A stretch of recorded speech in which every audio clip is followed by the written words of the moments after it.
Bucharest, London, Budapest, and Bucharest. That's the capital of Romania. That's the largest? That's the largest. Wow. But it's not the prettiest, actually.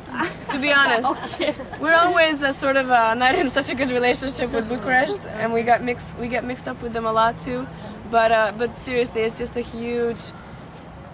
It's big. It's almost something like the Pentagon, but like a massive wall structures. Like we're here, you know. But at least this is pretty. And it was admittedly inspired by the Parliament in London, actually. By the architect Imre Steindl. It was built in 1884 to 1901, so it took 17 years to build. Think about the Basilica, which took 50, and this is a lot bigger building actually, but a bit luckier in its history. So in those days we were a lot wealthier country. We were much bigger too, that's why we have such a big parliament. We haven't lost 2/3 of our land, territory and people yet, which we did after the First World War. We lost a lot of territory because we were on the losing side of the war. So that's why it's so huge. The numbers speak for themselves. We have 691 rooms in here, 32 staircases, I believe, 365 little towers. One for each year, and inside they used like 44 kilograms of gold, like it's like gold leaf, gold sprayed.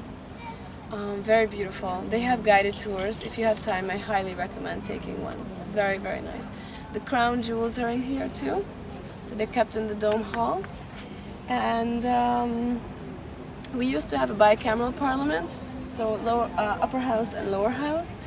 Today, this is the one used by the politicians, and that's the one you can visit, but they're identical. So you can see the same thing. And yeah, when they had the contest for the designs, since we had so much more money, and also funding from Austria and just more wealth generally in that time, no World War yet, we had all of our natural resources, etc., etc. We decided to build all three of the first winners of the contest. So. Winner number 1, obviously. Then runner-up, that was the second design for the Parliament.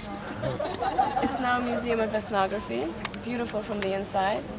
So even if you don't like ethnography, which is still, I think, can be really interesting, the building is also, just from the inside, is amazing. Not a lot of people go in there, that's why I tell you. Secret information. And this one, you can't visit it, it's the Ministry of Agriculture. This is the 3rd prize winner of the contest. but you'll see why this one won.